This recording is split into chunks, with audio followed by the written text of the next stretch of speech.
When I first arrived in Denver, I was nervous about going. There was a lot of unknowns. The only people I knew before this trip were my friends Mason, Felix, and Kim. So I was a little nervous about going. But this group talks about the importance of welcoming, and they really live it. By the end of this trip, I felt just as close to every member as I did to my friends. I felt equally as close. Kim and Dana were super moms to everyone on the trip. We all had our ups and downs, good days and bad days, but we learned we could all get through it together because our moms were so kind and loving. They always had our best interests at heart. There was no judgment. Everyone was accepted for who they are and appreciated for who they were. The seniors were great role models. They taught us what to do and what to say at places like the Brain Center. Because we did not know how to speak to the people there. But they looked out for us and they taught us the ropes. It was an experience I'll never forget. I made new friends for life and I made a new community. Hi, I'm Leah, and I'm going to tell you about the house we stayed at in Colorado Springs.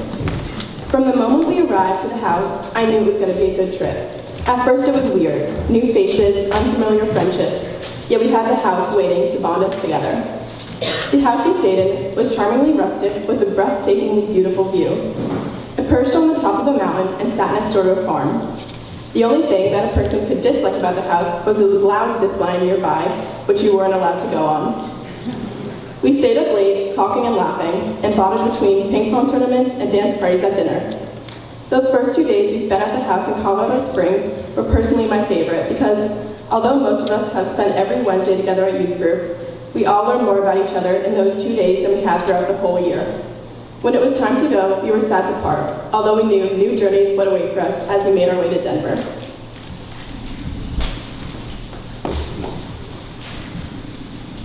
Hi, I'm Marian.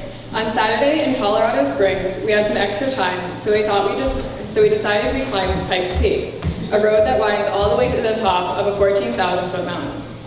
The drive to the top was kind of terrifying, since the road up had no guardrails, no shoulder, and steep drops around every turn. I was in Thomas's car, and every time we went around a corner with a cliff dropping off below us and landscape spreading out around us, that we kind of all freaked out again. I was glad that we were in a small car with a very low probability of rolling. What was amazing to me was that when we got to the top, we split up across the entire peak, some climbing rocks, some throwing snowballs, some making snowmen, some taking pictures off cliffs, and some sitting very safely near cliffs. But I don't think I saw anyone alone. And when I look at the picture we took at the summit, right before we started back down, what I see is a lot of individuals who are still making friends and well on their way to becoming one group. Hi, I'm Lily, and this is my first mission trip. So, the day we climbed Pikes Peak was very eye-opening for me. Yes, the views were absolutely incredible, and being above the clouds was exhilarating. And nobody's car fell off a cliff that day. The fact that nobody's car fell off a cliff that day made me look deeper into life and made me want to see the little things. Earlier that morning, we had been at this big open field all together, either playing football or throwing a tennis ball or chatting about school, when an ice cream truck rolled around. Of course, all of us began to frantically pull out our wallets. And suddenly, before she had even given it a second thought, Dana offered to pay for something like 25 ice creams. Of course, we all hesitated, but she refused to let us pay ourselves. And so she stood there for a good 5 or 10 minutes, waiting by this cute little ice cream truck for every single kid from Saugatuck to choose what kind of popsicle they wanted. Fast forward about 10 minutes, and nobody can find Kim. It turns out Kim had marched over to the other side of the field to talk to some adults and all of their little children. We could see her chatting up a storm and laughing with these people, and we were amazed. Kim had offered to buy ice cream for all of them. I was astonished. I had only just met Kim a few times, and obviously I knew that she was probably the nicest person I had ever met in my whole life. But on that day, I learned that both she and Dana were kind and generous. I learned that they would literally do anything for someone else if it meant that it would make their day better. Anything. Both Kim and Dana inspired me that day, that even the slightest little tiny thing can make somebody smile. And the fact that both of them did that without thinking twice was incredible. Absolutely incredible. Hi, I'm Jackson, and I'm a senior this year. Woohoo. Every once in a while, you tend to be blessed with an experience that you will never forget. Many different things play a factor into something being unforgettable. such as a tight bond to those that you are with, weather, the activity itself, and of course, much more.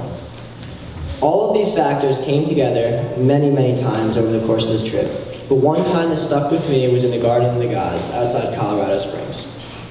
A beautiful creation by God himself of boulders, cliffs, trees, tall grass, and tons of wildlife. One of the instructions we received was to stay on the trails to be explored the terrain in small groups. Being teenage boys, we of course did not do so. We wandered off for a little, the whole time taking in the beauty of the place that we were in, worrying not at all about making it back to the meeting point at the designated time, but more importantly, we were bonding with each other deeply. We wandered for a while, laughed a lot, and smiled even more. We danced and celebrated when we finally found the road and made it back to the lodge. By the end of our adventure, we were even closer than before. It was as if God set up the adventure and joined us as we reveled in the magnificence that he created. And we were grateful to have him along. Hi, I'm Lindsay, and this was my first mission trip. When we first got to Colorado, the first thing we did was pick up our cars, and the next thing we did was find a restaurant. I thought, I might like this mission trip thing. Right outside the KFC restaurant we were going to, I saw two women with a dog. They weren't begging for food or money, but I could tell they didn't have much. And what really made them stand out to me was that they were drawing. That really humanized them and made them seem like regular people just living their lives. I had the idea to ask them if they wanted anything from KFC. I did it with the rest of my car without thinking twice about it, and they gave us their orders. While we were ordering their meals, one of them came inside and showed us her artwork. She told us all about how she sells it on Facebook. When we brought the food out to them, they were very grateful. It felt like such a great way to start the trip. Hi, my name is Augustine. In Denver, we took a tour of the city and were introduced to the current gentrification of the downtown area. We discussed how developers were tearing down old houses and building luxury residences. This raised the house prices and in turn forced low-income residents to move out and further away from the city. This tour impacted me because of my personal experience in downtown Jersey City, New Jersey. As a child, I remember there not being many high-rises. As time went on, I observed that more and more row houses were being demolished and replaced with luxury condos. That is when I realized that people who worked in New York City were moving across the Hudson River as an affordable alternative place to live. Rent skyrocketed as I watched children I went to school with being pushed further away from the downtown. Denver is going through what Jersey City has been through.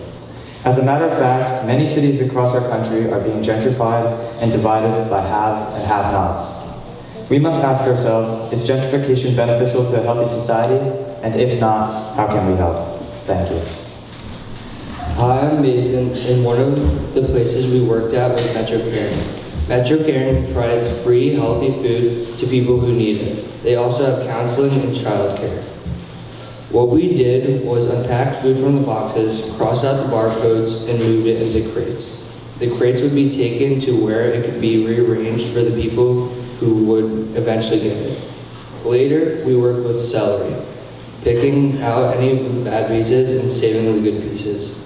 As it turned out, we didn't meet any people who would get the food, but we did get to work with people who showed up every day, day after day, week after week, so that people who needed food would get it. Most of the people were volunteers. It made me realize how there's a lot of bad things in the world, but there's also a lot of good things too. And it was good to be a part of that side. Hi, I'm Charlotte. When we were in Denver, my group went to a soup kitchen, but we weren't allowed to call it that. Because, in the words of the pastor who ran it, we don't serve soup here. Instead, it's called the Love Kitchen. It was a tiny kitchen and dining area in the basement of a church about a half hour outside of Denver. We were there for the lunch rush, but it only ended up being one person who came in to eat. In my group, I was the only girl for a majority of the trip. When we were getting our assignments for what we were going to be doing in the Love Kitchen, I was told that I would be working with the pastor's daughter and granddaughter in the kitchen. I was fine with that, since Case, Josh, Jack, and Michael were sent to do some yard work. What I was tasked to do was something I never thought I would ever do. I skinned and separated 40 chicken breasts and thighs on my own, under the very watchful eye of 6-year-old Sarah. The chicken breasts were frozen and nearly impossible to cut apart and skin. Sarah, who was the pastor's granddaughter, liked to critique just about everything I did to try to separate those chickens. Finally, however, the chickens were done, and I was told that I did a good job, considering it was my first time. Then we sat and waited for people to start coming in to eat. We waited and waited and waited. During this time, Sarah insisted on sitting next to me and insisted on constantly playing the finger game chopsticks with me. If I would turn around for even a minute, I would feel a slight tapping on my shoulder trying to get me to play again. It was about 90 degrees in the crowded little kitchen, and every time she did it, it would test my patience just a little bit. But then Sarah turned to her mom and said, "Do you know who Charlotte looks like?" And her mom answered tiredly, "Who, Sarah?" "She looks like me, Mama. We're sisters," was the response. Her mom and I looked at each other and laughed a little. This was slightly funny because Sarah and I are different races. But Sarah didn't care about this at all. She was very adamant about the fact that we were identical. The theme of this mission trip was that you are my other me and I am your other you. When Sarah told me that I looked like her, it made me realize that this wasn't just a theme for a mission trip, but something that actually affects real life. Sarah saw through our racial differences and saw herself in me, and I could see a younger version of myself in her bubbly personality.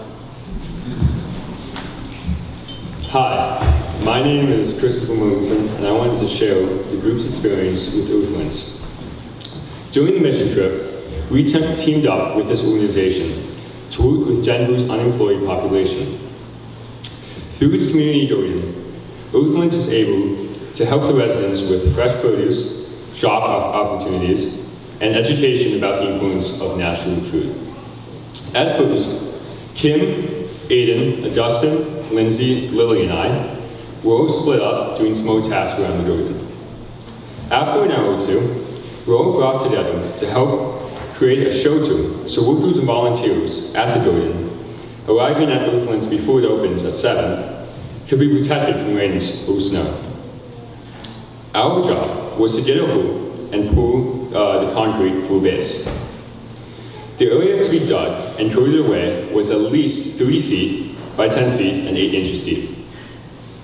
The Oathlands volunteer didn't think we'd even get out half of the hole by the time we had to finish. Our group worked very hard and finished about 80% of the job by the time we had to go. Most people would be satisfied with that. But Kim Mathias motivated us to finish the job.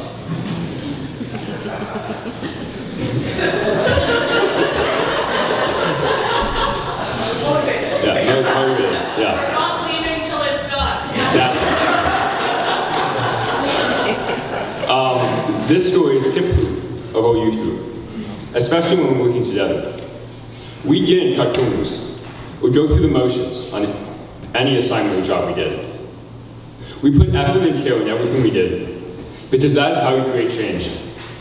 And this group of people, while small compared to the city, made a large impact on Denver. Thank you. I'm Aiden Rose, and this was my second mission trip. One day, a bunch of groups got together to paint a house. When we got there, the house was a faded light blue with red shutters. Our job was to paint it dark blue with white shutters. The man who was living there was named John. He was retired, and his granddaughter was living there with him because her mother couldn't care for her. What I remember most about that day was climbing up 15 or 20 feet ladders and keeping our water bottles in the gutters because it was hot and we couldn't be bothered to keep going down to get it. I remember everybody getting paint all over each other, lots of paint. And I remember taking a break to play football, and I threw a football out in front of Augustine, and he tripped over a ladder in the lawn. But I also remember John trying to connect with us, telling us about the one time he'd driven through Connecticut. I remember how he didn't get mad if we spilled paint on some of the rocks. He was just grateful, and that made me realize how I'm learning about helping, how it's important, and I'm learning that I can already make a difference. Hi, my name is Cameron Manna, and this is my first mission trip that I've been on. I have to say up front that my parents always made me go to church, but I never really saw God or believed that there was a God until Monday June 26th. On that day, we visited the King Adult Enrichment Program, KDAP, a daycare type facility for people with MS or traumatic brain injury. A couple of us sat down at one point during the day to talk to Roxanne. Roxanne was one of the youngest people in the center, having been diagnosed with MS in her 20s. She told us that she used to worry about all kinds of things. She worried about other people, she worried about that the house was never clean, and she worried that she was never working hard enough. Her anxiety controlled her every moment of the day. I can relate to Roxanne. Sometimes I get caught up in worrying over big things and little things that I can't control. Roxanne told us that she denied her diagnosis for a long time, until one night a calm overcame her, and she realized that anxiety over the small stuff is nothing compared to having MS.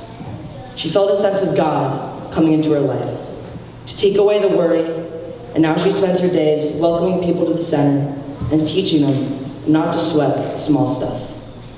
At that moment, I saw God in Roxanne and felt kinship. I realized that God has given me the power to help others and myself in the process. Hi.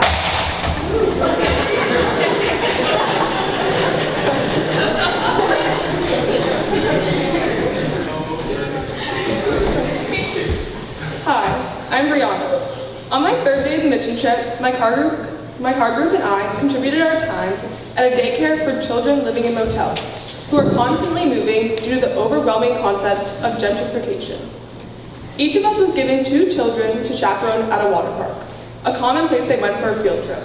I know, what a hardship, having to go to a water park. But mission trips are not supposed to be easy. The children got to pick which chaperone they wanted to spend the day with, and 2 girls named Lizzie and Amaya instantly chose me. We swam in a pool for a majority of the day and possibly went on the same water slide at least 40 times. The most striking part of my day was when Lizzie and Amaya found a ladybug, and instead of just ignoring it, they insisted to take it on the water slide with them. I concluded that it was a bad idea, but it just shows their love for life, even though they've been presented with many life struggles and a lack of opportunities. This just shows how we can all contribute to making someone's life a little bit better, even if it is as little as a smile or letting an underprivileged child have a little fun. I will never forget Will's debate with one of the children about Broncos versus Patriots, or Leah playing Duck Duck Goose with them. It was truly an eye-opening and heartwarming experience that will influence me for the rest of my life. But I knew from the start that my trip this year would be different from the other kids and from last year's. I happened to have a softball tournament just outside of Denver the same exact week as the mission trip. It was a really great coincidence that the 2 were in the same place, but I did have to miss a lot of the mission trip in order to play in the tournament. Luckily, I did get to spend the first full 3 days with the youth group, which was a ton of fun. But after that, most of my time I had to be playing softball. This meant I couldn't stay with the youth group or do any of the work, but I did still get to come back at night for some of our evening meetings. At those meetings, we go around in the circle and get a chance to talk about the meaning behind what we did that day and where we saw God in the people that we met and the people in our group. It didn't really occur to me until the night before I had to leave how bummed I was to be leaving and how much I really didn't want to go. On these trips, you do so many great things and make so many great connections with people, and it all happens so fast that missing out on even just a couple of days really makes you feel like you're missing everything. When it was my turn in the circle, I was so overwhelmed with emotions, I couldn't really talk. I just felt how much I belonged here. Of course, the softball tournament was great too, but I realized it doesn't compare with being with the youth group, helping the people around you and making new friends on the mission trips. The one good thing about leaving was it reminded me how important these trips really are. Being away from it made me realize how badly I wanted to be a part of it, and how upsetting it was to not be. We are extremely lucky to have the opportunity to go on these trips, and as I now very well know, it's definitely something you don't want to miss. Hi, my name is Gabe. 2 years ago, I showed up at the Saugatuck Church parking lot having just graduated 8th grade and getting ready to go on my first mission trip to Portland, Maine. And not knowing anybody else on the trip, I was more than a little nervous, but as it turned out, the older kids were incredible and welcomed me from the minute I got there.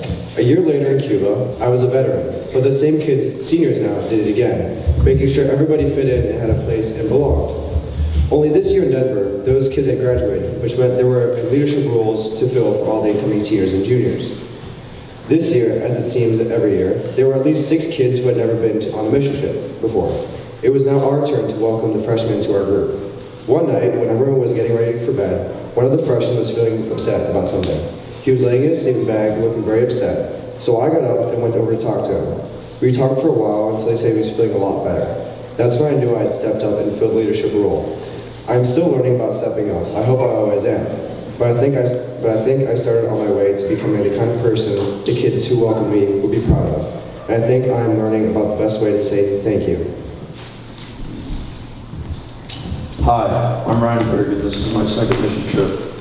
It was almost an accident that I ended up going to Cuba last year. But now I really don't know what my life would have been if I hadn't become part of this group. One of the things we do in these mission trips is that we meet every night. We come back from the trips and we talk about what we did and what we did to help people. But we were on these trips. It's nightly meetings that we would sit down and talk about what. We would ask a question in the morning and we would ask about something to think about for the rest of the day. The questions were why we were called up here, where did we see God in someone we met, and where did we see God in someone in this group? That's the one thing that gets everybody every time. Do you know what it's like to hear someone say that they saw God in you or somebody or some of your friends?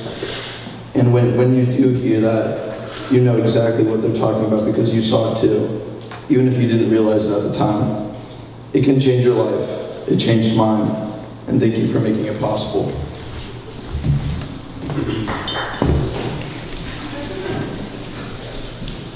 I'm Will Casey, and I'm so blessed and humbled that I was able to spend a whole week with this truly amazing group of people in Denver. But I'm actually here to talk about our time after the mission trip. As it turns out, we enjoyed each other's company so much that we decided to keep hanging out together.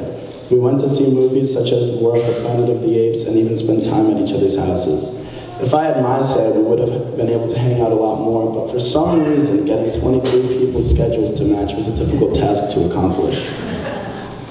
I feel like it was very important and very good for the group that we were able to hang out. It allows us to develop deeper connections and become really comfortable in our own skin around this group, and I think that's what makes this group truly special, is that everybody is able to be themselves.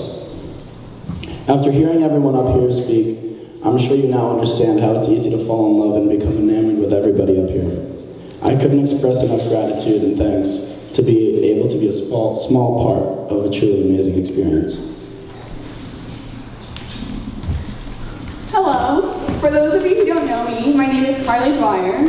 Even though this was my first mission trip, I kind of figured out that in addition to all the work we do, one of the things that always happens is a lot of hugging and a lot of crying. On the mission trip, I was known as the crier. Every single night, as Ryan explained, we had reflections. We would all come together and answer the question of the day. An example question would be like, where do you see God or love in someone today? And then once we answered the question, an adult would present a new one for the next day. But the third night, I was already bawling. Something about the reflections were so personal and touching.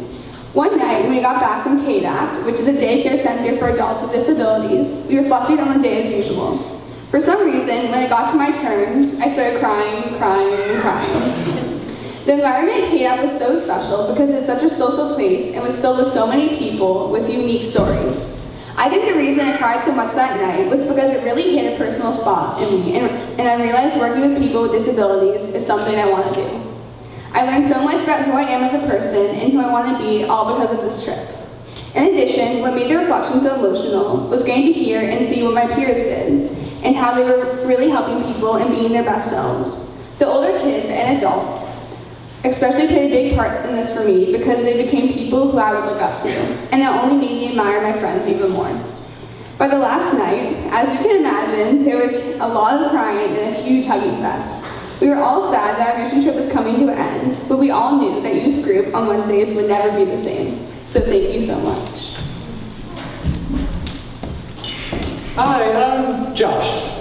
My group had driven to a dementia Alzheimer's care center in some suburban area of Denver, and I admit I was a bit nervous. We had already done a lot at that point. Climbed a mountain. By the way, Michael, you're doing an amazing job. We had painted some guy's house. We had done quite a bit, and I was afraid of saying something stupid, as I tend to do. But I got lucky and met a man who, one, didn't let me get in a word in edgewise. Two, I'm pretty sure he was deaf in one ear, so anything I tried to say was done into that ear, and that I didn't realize that till the end. So, and three, he clearly had some sort of major late-stage dementia, and so because he kept repeating the same story over and over again. It's the story I'm here to talk about.